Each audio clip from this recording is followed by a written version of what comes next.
அன்பு தமிழ் நண்பர்களுக்கு வணக்கம்.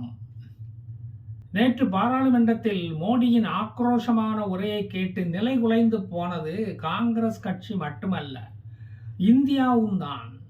நேரு இந்தியர்களை சோம்பேறி என்று கூறிவிட்டு வெளிநாட்டவரை புகழ்ந்து தள்ளியதை மோடி சொல்ல கேட்டதும் வெற்று கூச்சல் மட்டும்தான் காங்கிரஸ் எம்பிக்களால் போட முடிந்தது. பதில் சொல்ல ஒரு காக்காவும் எந்திரிக்கவில்லை. மோடி ஆதாரங்களை போட்டு உடைப்பார் என்று அவர்களுக்கு தெரியும் போல. இந்திய வாக்காளர்களை இந்திரா காந்தி அவர்கள் தோற்கடிப்பவர்கள், வாக்களிப்பவர்கள் அல்ல அவர்கள் என்று முன்பு ஒருமுறை கூறியதையும் பாராளுமன்றத்தில் மோடி டமார்னு போட்டு உடைச்சிட்டார். அது காங்கிரஸ்காரனுக்கு ஒரு பொன் குணம் தானே, கூப்பாடு போடத்தான் செய்வாங்க.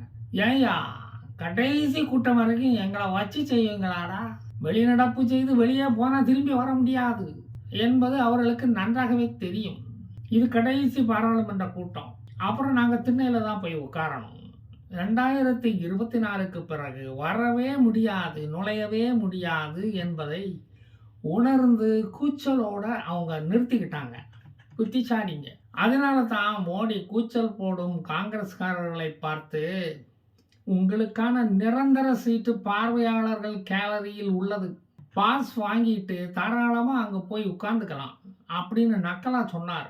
முக்கியமான இந்த சீரியஸ் விவாதம் நடந்து கொண்டு இருக்கும்போது கோர்ட் இன்டரிம் ஸ்டே தயவில் எம்பியாக நீடிக்கும் பாரத் யாத்ரா நாயகன், பார்லிமெண்டேரியன் என்று நெற்றியில் எழுதி ஒட்டியவன், தெருக்கூத்து நடிகன் ஜார்க்கண்டில் தன்பாத்தில் குளிருக்கு சூடா ஜாங்கிரி சாப்பிட்டுக்கிட்டு இருந்தார்.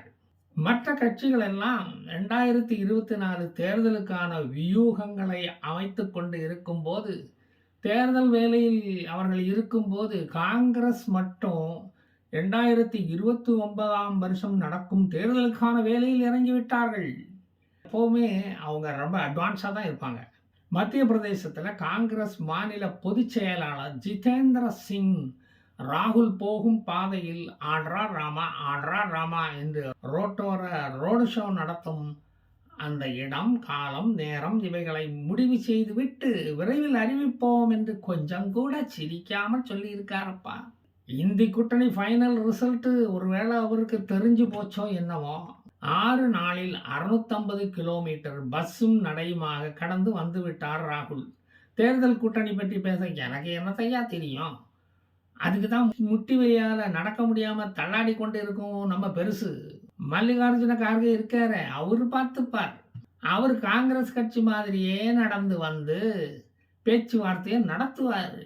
அவர் நடத்தின பேச்சுவார்த்தையின் லட்சணத்தை தான் நம்ம பார்த்தோமே. நிதிஷ்குமார், மம்தா பானர்ஜி, கெஜ்ரிவால் எல்லாம் ஓடி போனதை நம்ம பார்த்தோமே. எங்களுக்கு 2024 தேர்தல் ஒரு பொருட்டே இல்லை. இது மாதிரி பல பாராளுமன்ற தேர்தல்களை சந்தித்த கட்சி தான் காங்கிரஸ். எந்த வழியில் போனால் மைனாரிட்டி ஓட்டு கிடைக்கும், மைனாரிட்டியின மக்கள் எந்த பக்கம் இருக்காங்க, அதை எப்படி கணக்கு பண்ணலான்னு கணக்கு பண்ணிக்கிட்டு இருக்கும்போது 2024 தேர்தல் கணக்கை பற்றி நீங்கள் கேட்குறீங்களே, பேசாமல் போவியா? டிஎம்சி தலைவி மம்தா பானர்ஜி தான் தெளிவாக சொல்லிட்டாங்களே, இந்த முறை காங்கிரஸ் 40 சீட்டுக்கு மேலே ஜெயிக்கவே ஜெயிக்காது அப்படின்னு. அப்புறம் எதுக்கே எங்கள் வாயை கிண்டுறீங்க? இந்த மாதிரி ஏட்டிக்கு போட்டியாக எதையாவது சொல்லுவார்னு தான் அகிலேஷ் யாதவை ஊர்வலத்தில் வந்து எட்டி பார்க்க கூப்பிடவே இல்லை. அவர் அதையே ஒரு குத்தமாக சொல்கிறாரு. கூட்டணி கட்சியில் உங்கள் கூட இருக்கிற எங்களை நீங்கள் கடந்து போகும்போது ஒரு மரியாதையின் நிமித்தமாக கூட எங்களை கூப்பிடக்கூடாதா அப்படின்னு கெஞ்சுறாரு. இந்த மாதிரி உங்கள் கூட்டணி லட்சணம் தெரிஞ்சு தான் நான் உங்களுக்கு 11 சீட்டுக்கு மேலே ஒரு சீட்டு தரமாட்டேன் அப்படின்னு அதையும் வேண்டாம் வெறுப்பாக தான் கொடுத்தோம். அதில் ஒரு சீட்டாவது நீங்கள் ஜெயிச்சு காட்டுங்க பார்க்கலாம் அப்படின்னு சமாஜ்வாடி பார்ட்டி சாமர்த்தியமாக கேட்டிருக்காங்க. செத்த பாம்பை அடிக்கும் வீரனாச்சேன்னு அகிலேஷ் யாதவை கண்டுக்காமல் ராகுலும் பாத யாத்திரையை தொடர்ந்து நடத்த வேண்டியதாக இருக்குது. இந்த சோகத்தை மறக்கடிக்க ஜல் ஜங்கிள் ஜமீன், அதாவது நீர், காடு, நிலம் இவற்றை ட்ரைபல் இன மக்களுக்காக காங்கிரஸ் பாதுகாக்கும் அப்படின்னு ஒரு வாக்குறுதியாக சொல்லியிருக்காரு நம்ம ராகுல் அண்ணன். காங்கிரஸ் ஆட்சியில் இதையெல்லாம் கண்டுக்காமல் விட்டது தப்புன்னு இப்போ தான், அதாவது முந்தா நாள் தான் நினைவுக்கு வந்துச்சான். இந்தியாவுல வேலை பஞ்சம் வந்ததுக்கு காரணமே மொடானியாம். அதாவது மோடியும், அதானியுமாம். அதானி கம்பெனியில எத்தனை பேர் வேலை பார்க்காங்கன்னு எல்லாம் கேட்கப்படாது. மோடியால வேலை இழந்தோர் எத்தனை பேர் தெரியுமா? ஏராளமான காங்கிரஸ்காரங்களுக்கு வேலையே இல்லாம போயிடுச்சு. இப்ப அவங்க எல்லாம் கடலை வறுத்துக்கிட்டு பாராளுமன்ற வளாகத்துக்குள்ள வித்துக்கிட்டு திரியிறாங்க. அதுல கம்யூனிஸ்டுகளும் அடக்கம். இன்றைய இளைஞர்கள் வேலை இல்லாமல் மொபைல் போனை நோண்டிக் கொண்டு இருக்கிறார்கள். இந்தி கூட்டணி காங்கிரஸ் கட்சிக்கு எதிராக மீம்ஸ் கிரியேட் பண்ணி கொண்டு ரீல்ஸ் போட்டுக்கிட்டு இருக்கிறதுல இருந்தே தெரியலையா? அவங்க வேலை இல்லாமல் இருக்கிறதுனால தான் இப்படி மீம்ஸ் போடுறாங்கன்னு, ஜோடோ யாத்திரை நியாய யாத்திரையை கிண்டல் பண்ணுறாங்கன்னு உங்களுக்கு தெரியலையா? இளைஞர்களும் வேலை இல்லாமல் அவதிப்படுகிறார்கள் என்று இதில் இருந்தே தெரிஞ்சுக்கலாம். பெட்ரோல் டீசல் விலையை கூட்டாம 625 நாளா வச்சுக்கிட்டு மக்களை ஏமாத்திக்கிட்டு திரிகிறாரு இந்த மோடி.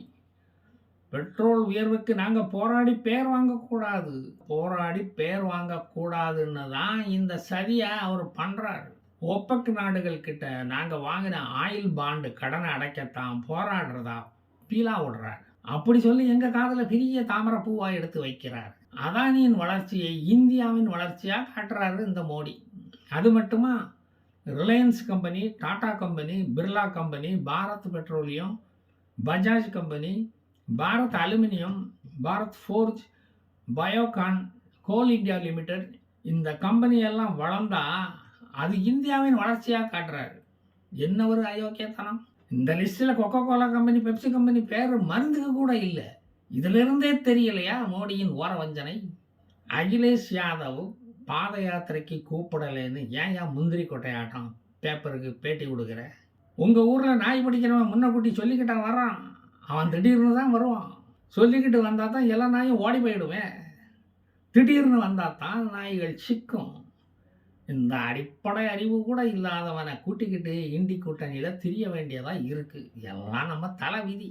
இனி இந்தி கூட்டணி தலைவர்களுக்கு கம்பி வலையில் வாயில் பூட்டு ஒன்று போடணும். இல்லைன்னா சனாதனத்தை பற்றி பேசிவிடுவானுங்க. சனாதனத்தை ஒழிப்பேன்னு பேசி கிடைக்கிற கொஞ்ச நஞ்ச ஓட்டையும் விழாமல் ஆக்கிவிடுவானுங்க. பிப்ரவரி 16ஆம் தேதி தான் உத்தரப்பிரதேசத்துக்கு உள்ளேயே ஜோடோ யாத்திரை குழு உள்ளே வருது.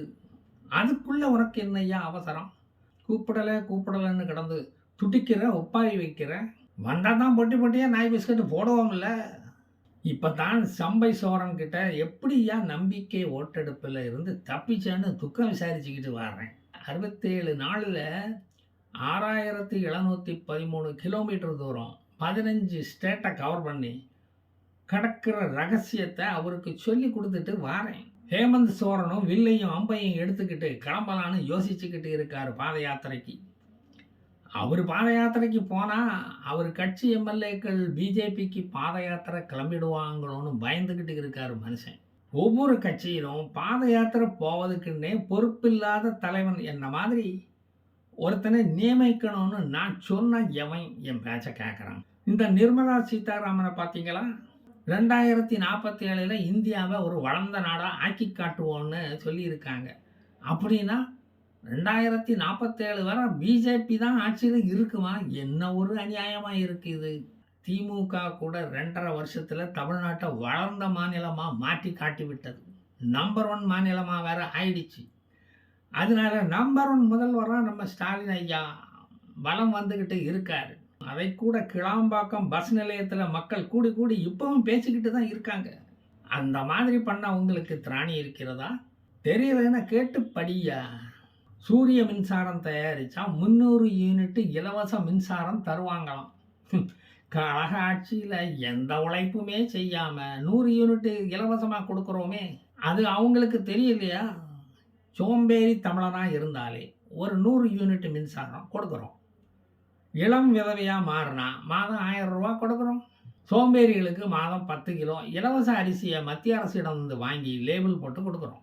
அரிசி கொடுத்த தலைவன் ஃபோட்டோ ரேஷன் கடையில் பெருசாக தொங்குறதா நீங்கள் இன்னும் பார்க்கலையா? உங்களோட பெரிய தமாஷாக்கி இதுப்பா. குடிபோதையில் வண்டி ஓட்டி பிடிபட்டான், டாஸ்மார்க்கு போயிட்டு வரேன்னு சொன்ன உடனே விடுதலை பண்ணிடுறோமே. இதெல்லாம் சாதனையாக நீங்கள் பார்க்க மாட்டீங்களாடா? மழை பெஞ்சா மானியம், பூமி வறண்டா நிவாரணம், புயல் வந்தால் இலவச உணவு முகாம், இதெல்லாம் உங்கள் அப்பா வீட்டு சொத்தில் இருந்தால் கொடுக்குறோம். எல்லாம் மக்கள் வரிப்பணம்யா அப்படின்னு என்னைக்காவது நாங்க சொல்லி இருக்கோமா? 4000 கோடிய மழை வடிகால் சாக்கடையில போட்டுக்கிட்டு தேடிக்கிட்டு இருக்கோம். வெளியே சொன்னோமா? மைய அரசின் உதவித்தொகைக்காக திருவோடி ஏந்தி கொண்டு வடக்கு நோக்கி பார்த்துக்கிட்டு தான் இருக்கோம். வந்ததும் புறங்கைய நக்கிக்கிட்டு நிச்சயம் உங்களுக்கு தந்துடுவோம். நிர்மலா சீதாராமன் பால் உற்பத்தியில் 4% நாம வளர்ச்சி அடைந்து இருக்கோம் அப்படின்னு பீத்திக்கிறாங்க. 230.58 மில்லியன் டன் அளவுக்கு பால் உற்பத்தி ஆயிருக்குன்னு சொன்னப்பவே நினைச்சேன். இந்தி கூட்டணிக்கு வாக்கரிசி போட்டு பால் ஊத்துறது தான் அவர் ஜாட மாடையா சொல்றாருன்னு. தெரியாதா உங்க டெக்னிக்கு? பல்லுபடாம நைஸா எல்லாத்தையும் சொல்லிக்கிட்டு நைஸா நவுந்துடுவீங்களே, அதுதானே உங்க வழக்கம். அது சரி, அந்த பாலில் எத்தனை சதவீதம் கொழுப்பு பிரிச்சு எடுத்தீங்கன்னு சொல்லவே இல்லையே. தெரியலன்னா மனோ தங்கராஜ் கிட்ட கேட்டு தெரிஞ்சுக்கோங்க, தெளிவா எடுத்து சொல்லி தருவார். சரி சரி, நீங்க போய் பால் குடிச்சிட்டு படுத்து தூங்குங்க. மீதியை அப்புறம் வந்து நான் சொல்றேன். வரட்டா? ஜெய் ஹிந்த்.